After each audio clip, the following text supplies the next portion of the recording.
رزق حلال دنیا کی نعمت، اس کا انکار نہیں ہے، مگر اس کے لیے پاگل ہو جانا، دیوانہ ہو جانا، اور وہ جو اپنی آخری حقیقی منزل ہے اس کو بھول جانا، یہ نادانی ہے، یہ اچھا فیصلہ نہیں ہے، جس کو قرآن نے کہا کہ وَمَا الْحَيَاةُ الدُّنْيَا إِلَّا مَتَاعٌ، اور اس کے مقابلے میں جو دوسری زندگی ہے، دائمی زندگی، ہمیشہ کی زندگی، اس کو کیا کہا؟ اس کو کہا اللہ پاک نے کہ نُزُلًا مِّن غَفُورٍ رَحِيمٍ، وہ تمہارے رب کی طرف سے بہترین مہمان خانہ ہے۔ گھر کے اندر جو بیٹھنے کی سب سے اچھی جگہ ہوتی ہے وہ مہمانوں کے لیے ہوتی ہے، اور وہ مہمان خانہ ہوتا ہے۔ مہمان خانے میں لوگ جو ہیں وہ پورے گھر سے، یعنی کوئی بندہ گھر بنائے تو صاحب خانہ جس چیز پہ، جس کے انٹیریئر پر، ڈیکوریشن پر، جس کے سٹنگ ارینج پر اور ساری چیزوں پر، سیمیٹری پر سب سے زیادہ توجہ دیتا ہے، زور لگاتا ہے، پیسہ لگاتا ہے اور محنت کرتا ہے، وہ مہمان خانہ ہوتا ہے۔ اور مہمان خانہ، اور وہ آنے والا جو مہمان ہے وہ مہمان خانے میں بیٹھ کر مہمان خانے کی کیفیت کو دیکھ کر اندازہ لگا لیتا ہے کہ میرا میزبان کیسا ہے، اس کے اندر کوئی نظم و ضبط، جس کا مہمان خانہ اتنا صاف ستھرا ہے اور اتنا معیاری ہے، اس کی اگلی رہائش کتنی ہوگی۔ اب ذرا اس سے بھی سوچ لے، ایک ہے میرا اور آپ کا اور عام عوام کا مہمان خانہ، ہاں جی، اب ذرا سوچے وزیر اعظم کا مہمان خانہ کیسا ہوگا، صدر کا مہمان خانہ کیسا ہوگا، آرمی چیف کا مہمان خانہ کیسا ہوگا، اسی طرح عرب شہزادوں کے مہمان خانے کیسے ہوگے، ذرا تصور میں لائیں۔ یہ تو ہے عرب شہزادوں کے، رئیس زادوں کے مہمان خانے، بادشاہوں کے مہمان خانے، آپ ذرا سوچئے خالق کائنات کا مہمان خانہ کیسا ہوگا۔ تو اللہ پاک نے جنت کو گھر، صرف گھر نہیں قرار دیا، مہمان خانہ۔ اور یہ بھی آپ دیکھ لیں کہ مہمان جتنا ریلیکس کرتا ہے مہمان خانے میں، ریسٹ ہاؤس میں، گیسٹ ہاؤس میں جتنا ریلیکس کرتا ہے کسی اور جگہ پہ نہیں کرتا۔ تو اللہ تعالیٰ نے جنت کو بھی مہمان خانہ کیا کہا؟ نزلا من غفور رحیم، یہ تمہارے رب کی طرف سے جو کہ غفور بھی ہے، رحیم بھی ہے، اس کے لیے جنت جو ہے وہ تمہارے لیے ایک مہمان خانے کے طور پہ بنائی گئی۔ مگر ہمارے ہاں میں نے عرض کیا کہ اس مہمان خانے کو اب خود دیکھ لیجئے کہ دنیا کا شوق کتنا ہے، دنیا کی نعمتوں کو پانے کی جد و جہد تک و تاز، اور اس کی کتنی، اور جنت کو پانے کا شوق کتنا ہے۔ کیوں؟ اس کی وجہ کیا ہے؟ یہ ایک بہت بڑا، اس پہ لمبا طاغوت نے ورک کیا ہے، طاغوتی طاقتوں نے، کفار نے اس پہ بڑا ورک کیا ہے، جس کو تھوڑا سا میں آپ کو کنیکٹ کرنے کے لیے بتاتا ہوں۔ پچھلی جمعہ پہ جو عرض کیا تھا کہ یہاں 1857 کی جو جنگ آزادی ہے، اور ایک طرف انگریز تھا اور ایک طرف علماء تھے اور ان کا لشکر تھا، مجاہدین تھے، اور انگریز کی فوج سے لوگ چھوڑ کر علماء کے اور مجاہدین کے اس لشکر میں آ رہے تھے۔ وہاں تنخواہ زیادہ تھی، مراعات اچھی تھی، اور انگریز کا اصول نظم بہت عالی شان تھا۔ انگریز نے کہا کہ پتہ کرو کہ کیا ہے، بندے آپ کو میں نے بتایا تھا بھیجے کہ جاؤ جو دیکھ کے آؤ کہ یہ لوگ ہماری فوج کو چھوڑ کر ان علماء کی فوج میں جا کے کیوں داخل ہو رہے ہیں، کیوں شامل ہو رہے ہیں، کیوں کا جو جواب ملے ہمیں آ کے بتاؤ۔ تو آپ کو میں نے بتایا تھا دو چیزیں ملی تھی، انہوں نے کہا جی کہ وہاں پر ایک تو ثواب ہے، دوسرا وہ کہتے ہیں ہمیں جنت ملے گا۔ اب اس کو نہ ثواب کو پتہ نہ جنت کا پتہ، کہا مجھے سمجھاؤ۔ تو انہوں نے ٹرانسلیٹ کرتے ہوئے اس کو سمجھایا کہ ثواب سے مراد کرنسی ہے، یہ جو تمہاری کرنسی ہے، یہ ان کے ہاں بھی ایک کرنسی ہے، وہ ثواب کی کرنسی ہے۔ تمہاری کرنسی بازار تک چلتی ہے، مارکیٹ تک چلتی ہے، بینک تک چلتی ہے، وہ جو مسلمانوں کے ہاں کرنسی ہے وہ دنیا میں بھی چلتی ہے، وہ قبر میں بھی چلتی ہے، پل صراط میں بھی چلتی ہے، حشر میں بھی چلتی ہے، جنت تک چلتی چلی جاتی ہے۔ اس کا نام ثواب ہے، وہ ثواب کو پانے کے لیے ادھر اس لیے جاتے ہیں۔ اور دوسرا لیے کہ وہاں جنت ہے، ان کا جنت کیا ہوتی؟ ان کا جنت کے اندر بڑی عالی شان رہائش گاہیں ہیں، جنت کے اندر بہترین مراعات یافتہ زندگی ہے، جنت میں ایک سے ایک بڑھ کر انعامات ہیں، سواریاں ہیں، حور و غلمان ہیں، ملازمین ہیں، وہاں پہ گانے ہیں، وہاں پہ دودھ کی نہریں ہیں، وہاں پہ شہد ہے، وہاں سواریاں ہیں، وہاں باغات ہیں، یعنی یہ والی بہترین عالی چیز۔ تو انگریز نے یہاں سے، طاغوت نے بڑا ہیوی لیول کا تھنک ٹینک قائم کر کے کہا اس کے بدلے میں جب تک مسلمان ان دو چیزوں کے رسیا رہے،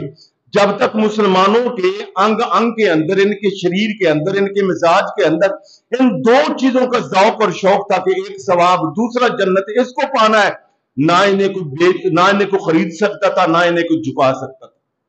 یہ جان دے، ایک طرف جان ایک طرف ثواب، یہ ثواب لے لیتے تھے، جان دے دیتے تھے، ایک طرف مال و دولت ایک طرف جنت پانے کا ثواب، یہ دے دیتے تھے۔ میں نے خود دیکھا، ہم پڑھتے تھے آخری سالوں میں، یہ شادمان میں ہمارے استاد گرامی حضرت محقق الحسن مفتی محمد خان قادری صاحب کی مسجد کی توسیع ہونی تھی، تو ہم بھی بیٹھے ہوئے تھے طالب علم کے طور پہ پاس، تو وہاں میٹنگ ہوئی، اہل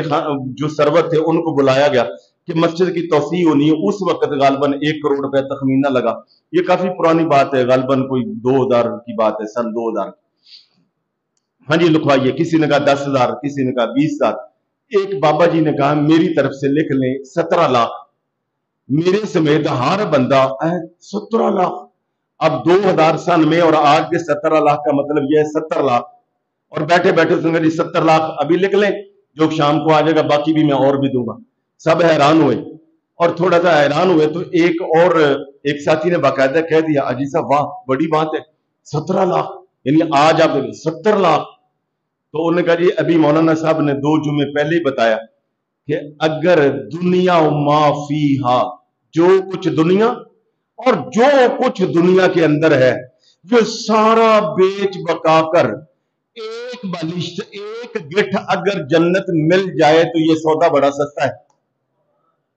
تو کہا میں تو صرف 70 لاکھ دے رہا ہوں، 70 یعنی 17 لاکھ اس وقت کا، میں تو 17 لاکھ دے رہا ہوں، اگر 17 لاکھ دے کر اللہ قبول کر لے مجھے جنت مل جائے تو مفتی صاحب سے پوچھ لو یہ سودا بڑا سستا ہے۔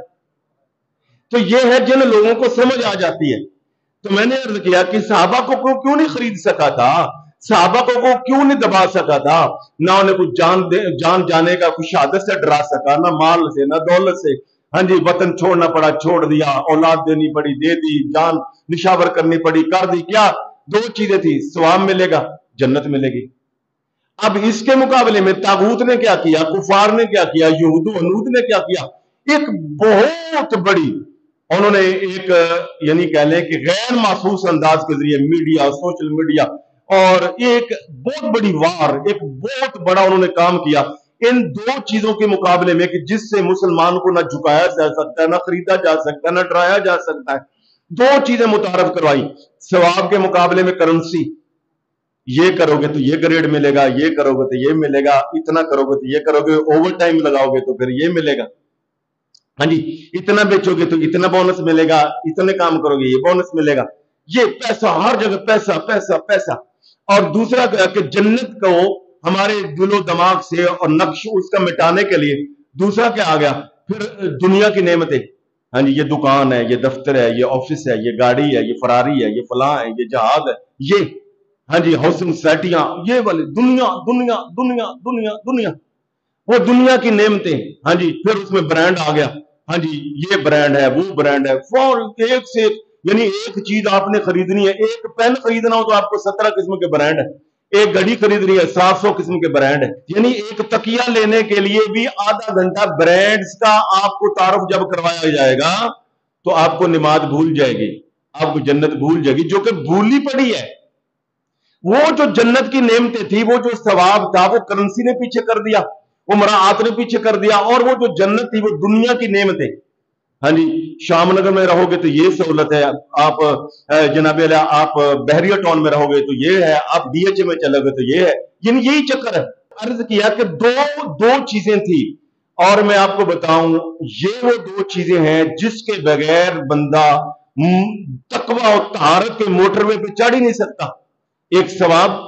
کے حصول کا ذوق اور شوق، اور دوسرا جنت کو پانے کا۔ اور برائی سے آدمی کو کوئی کیمرہ، کوئی فورس، کوئی لینڈ فورس اور کوئی سزا کوئی بچا ہی نہیں سکتی جب تک بندے کو جہنم کا ڈر نہ ہو اور جنت کو پانے کا شوق نہ ہو۔ یہ 2 چیزیں ہیں جو مسلمانوں کو گناہ سے بچاتی تھی، عیاری سے، فحاشی سے، عریانی سے، فسق سے، فجور سے، یہ 2 چیزیں بچاتی تھی کہ میں نے جنت کو پانا ہے، اگر میں نے یہ گناہ کیا تو جہنم میں جانا پڑے گا۔ آج یہ دونوں چیزیں جو ہے وہ کیا ہو گیا ہمارے معاشرے میں، ایک افسانہ بن کے رہ گیا۔ جب آپ افسانے کا اتنا چرچا کریں گے، بار بار ذکر کریں گے تو افسانہ بھی حقیقت لگنے لگے گا۔ اگر آپ چرچا نہیں کریں گے، ذکر ہی نہیں کریں گے تو کیا ہوگا کہ جو حقیقت ہے وہ بھی افسانہ لگے گی۔ تو اب اگر میں آپ کو یوں کہوں کہ 1.5 کروڑ کی آبادی سے بھی زیادہ بڑا لاہور ہے، اگر کوئی ایسا سسٹم ہو جائے کہ سارے لاہور کے لوگوں کی جتنے موبائل کی کنورسیشن ہے،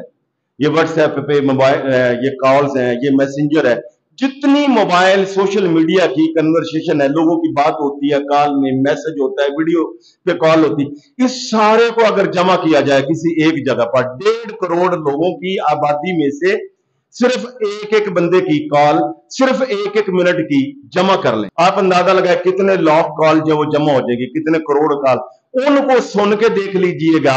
اس میں پلاٹوں کے، مکانوں کے، دفتروں کے، گاڑیوں کے، بیویوں کے، شادیوں کے، نکاحوں کے، طلاقوں کے، بینک بیلنس کی کتنی باتیں ہیں، اور جنت کا کتنا تذکرہ ہے۔ خود میں اور آپ اگر اپنا غور کر کے دیکھ لیں کہ پچھلے، اگر آپ زیادہ نہیں، پچھلے 1 سال کو دیکھ لیں کہ 1 سال کے اندر ہم سسرال کے ساتھ بھی بیٹھے، ددیال کے ساتھ بھی بیٹھے، ننیال کے ساتھ بھی بیٹھے، دوستوں کے ساتھ بھی بیٹھے، عزیزوں کے ساتھ بھی بیٹھے، کتنی نشستیں اس بات پر ہوئی ہیں کہ یار آج اس سالگرہ پر، اس شادی پر، اس موقع پر ہم نے اکٹھے ہونا ہے، اور کوئی بات نہیں کریں گے، جنت کی بات کریں گے۔ اب دیکھ لیجئے کتنی ہوئی۔ صحابہ کرام کی میں پڑھ کے دیکھ رہا تھا کہ نبی علیہ الصلوۃ والسلام کی مجلس میں جس چیز کا سب سے زیادہ ذکر ہوتا تھا اللہ کی ذات کے بعد وہ جنت تھی۔ ہماری مجلسوں میں یہ ذکر ہی چلا گیا، بلکہ اب کیا ہو گیا، اب اس کا الٹ ہو گیا۔ ہاں جی، یہ مشہور ہے، ہم نے تو بلکہ مذاق بنا دیا نا، ہماری نظر میں ایک فسانہ ہے، ایک خیال ہے، ایک تصور ہے، یہ ایسے باتیں ہیں جیسے بڑا مشہور شعر ہے وہ غالب کا، ہم کو معلوم ہے جنت کی حقیقت لیکن، ہم نے تو یہ بنا دیا، ہم کو معلوم ہے جنت کی حقیقت لیکن دل کو بہلانے کو غالب یہ خیال اچھا ہے۔ وہ کیا کہتے ہیں، ہے ہی نہیں، بس دل کو بہلاؤ۔ ہاں جی، ایک میں پڑھ رہا تھا، وہ کہتا ہے کہ ہم نے اس جنت کو کیا کرنا جس میں لاکھ برس کی ہوڑیں، سانو تو ینگ چاہیے، جوان چاہیے، کدوں دی جنت بنی، ہاں اتنی پرانی جنت، جب جنت پرانی تو اس کی نعمت بھی پرانی، تو اس کی حور بھی پرانی، تو لاکھ برس کی بڈھی جنت کو ہم نے کیا کرنا، بالکل مذاق اڑاتے ہیں۔ حتیٰ کہ ہمارے تو اب اور رہ گئے، ہمارے تو نعت کا مذاق اڑاتے ہیں، اور پتہ نہیں کن کن بات پر، ہاں جی مینوں تو جنت رہن دے، مینوں فلاں جناب علی مینوں مدینہ شریف دیاں گلیاں بخا دے، جنت رہن دے۔ بھائی مدینہ شریف دیاں گلیاں سبحان اللہ سر آنکھوں پہ، وہاں شفا ہے، مدینے والے نے مدینے میں بیٹھ کر جنت کی تمنا کی ہے، مدینے والے نے مدینے میں بیٹھ کر لوگوں کو جنت کا شوق دلایا۔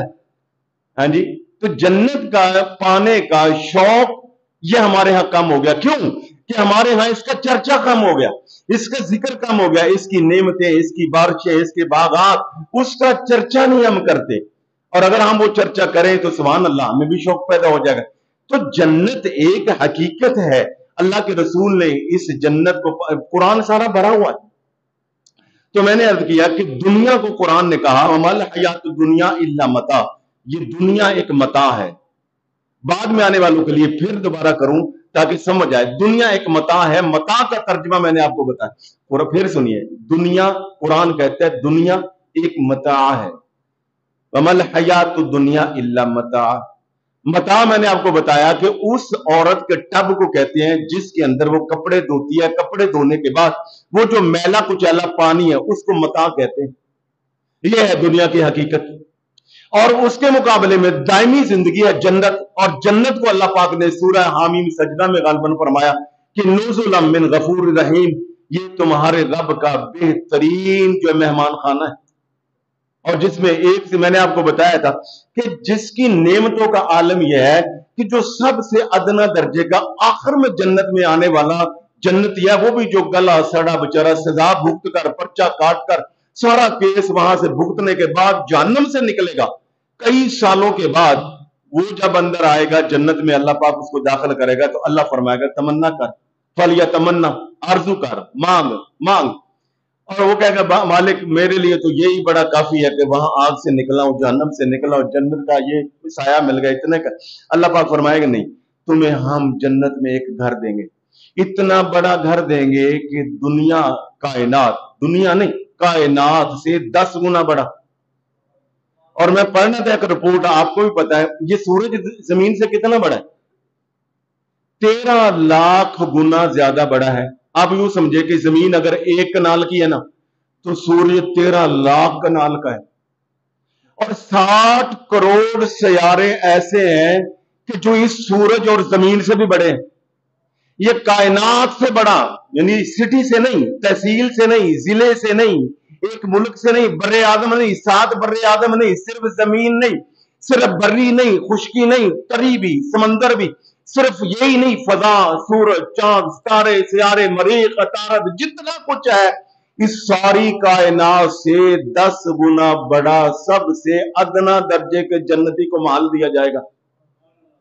اور حدیث میں آتا ہے، یہ کہے گا یا اللہ تو کہاں کہاں میں، یا اللہ تیرا میرا کو مذاق بنتا ہے؟ اللہ پاک میں مذاق نہیں ہے، حقیقت ہے، وہ دیکھ تجھے اس کائنات سے 10 گنا بڑا میں نے محل دے دیا۔ یہ ہے ادنا درجے کا محل، ادنا درجے کا جنتی۔ اب جنت کے درجے کتنے ہیں؟ نبی علیہ الصلوۃ والسلام میں 100 درجے ہیں۔ کے درجے اور دوسرے درجے کے درمیان اتنا فاصلہ ہے جتنا زمین اور آسمان کا ہے۔ امام قرطبی کہتے ہیں اللہ تعالیٰ حافظ کو، قرآن پڑھنے والے کو یا قرآن پیار کرنے والے کو، تلاوت کرنے والے کو، قراء کو اللہ پاک کہے گا قیامت والے دن جنت میں داخل ہو جاؤ، قرآن پڑھتا جاؤ اور چڑھتا جاؤ، پڑھتا جاؤ اور چڑھتا جاؤ۔ ہر قرآن کی آیت کے بدلے میں ایک سٹیپ چڑھتا جائے گا، ایک سٹیپ اوپر درجہ بڑھتا جائے گا۔ تو امام قرطبی کہتے ہیں کہ پھر قرآن مجید کی 6666 آیات ہیں، تو پتہ چلا کہ جنت کے یہ جو سٹیپ ہیں عزت والے، یہ بھی 6666 سے بھی زیادہ ہے۔ یعنی جنت کا سبحان اللہ، یعنی کیا کہنے ہیں وہاں کے معاملات کے کہ حضور نبی پاک صلی اللہ علیہ وسلم، میں نے صحابہ کے درمیان چرچا ہوتا تھا، ہاں جی، تو نبی علیہ الصلوۃ والسلام کیلا تناول فرما رہے تھے، آج کل کیلے بڑے اچھے، تو حضرت انس بن مالک رضی اللہ تعالیٰ فرماتے ہیں کہ نبی علیہ الصلوۃ والسلام نے فرمایا کیلا کھایا کرو، دنیا کے جتنے پھل ہیں اور کسی پھل کو جنت کے پھل سے مشابہ اگر قرار دیا جائے تو یہ کیلا ہے۔ فرمایا نہ اس کے اندر وہ گٹھلی ہوگی اور اس کے اندر بھی گٹھلی نہیں۔ آپ نے فرمایا علی خربوزہ کھایا کرو، خربوزے کی مٹھاس بھی جنت والی ہے، اس کے اندر جو پانی ہے وہ بھی جنت والا ہے۔ نبی علیہ الصلوۃ والسلام تشریف فرما تھے، کسی نے لا کر انجیر سامنے رکھ دی، آپ نے انجیر تناول فرمائی، ساتھ خوش ہو کے فرمایا صحابہ اگر میں تمہیں بتاؤں کہ کوئی پھل اگر جنت سے آیا ہے، دنیا میں ہے، وہ انجیر ہے۔ آپ نے فرمایا اس کو کھایا کرو، اس کا ذائقہ جنت کے پھلوں کے ساتھ ملتا ہے، اور ساتھ آپ نے فرمایا جس کو بواسیر ہے وہ تو اس کو ضرور کھائے، یہ بواسیر کا قطعی علاج، یہ پکا علاج۔ ایک صحابی تھے، وہ کسی کے آگے ملازم تھے، جاب کرتے تھے، وہ آئے نبی پاک صلی اللہ علیہ وسلم کے ساتھ، تو وہ ذمہ داری کا شعبہ تھا ان کا، ایگریکلچر کا، تو آئے یا رسول اللہ کیا وہاں پر جنت میں کھیت بھی ہوں گے، یہ کھیتی باڑی بھی ہوگی، زراعت بھی ہوگی؟ تو نبی علیہ الصلوۃ والسلام نے فرمایا کہ ہاں اللہ تعالیٰ جو بھی جنتی جو مانگے گا وہ دے دے گا۔ آپ نے فرمایا ہاں زراعت ہوگی مگر تمہیں کام نہیں کرنا پڑے گا، اللہ تجھے کہہ دے گا یہ سارے تیرے کھیت ہیں، ادھر فصل جو تو چاہے گا، ادھر فصل بوئی جائے گی، ادھر جوان تنے بن جائیں گے، ادھر اس کا پھل پک جائے گا،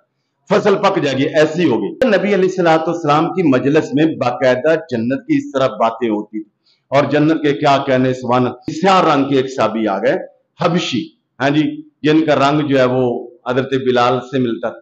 وہ آ گئے، انہوں نے کہا یا رسول اللہ سب نو جنت کی نعمتیں سنا رہے ہو، یا رسول اللہ میرا دل کر دے میرا رنگ چٹا ہو، کیا میں جنت میں جاؤں گا میرا رنگ ایسے ہی رہے گا یا بہتر ہو جائے گا؟ حضور نے فرمایا تیرا رنگ اتنا نور علی نور ہو جائے گا کہ 1000 برس سے بھی تمہیں نظر آئے گا، یعنی تیرا نورانی چہرہ نظر آئے گا 1000 برس کی مسافت پر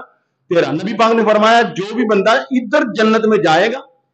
فوراً اس کا قد 130 فٹ کا ہو جائے گا، اور وہ کسی بھی عمر میں مرا ہے، مرد کسی بھی عمر میں ہے، مرد ہے عورت ہے، اس کو اللہ تعالیٰ حضرت عیسیٰ علیہ السلام والی 33 سال کی عمر دے دے گا، 33 سال کا ینگ جوان، 130 فٹ قد، سب کا اتنا ہو جائے گا۔ تو اسی طرح حضور نے فرمایا 2 چشمے ہیں، ایک چشمے سے نہلایا جائے گا، ظاہری سارے داغ دبے جتنے تل شل موقع یہ سب ختم، ایسے بہترین خوبصورت، ہاں جی، جیسے بڑے بہترین قسم کے وہ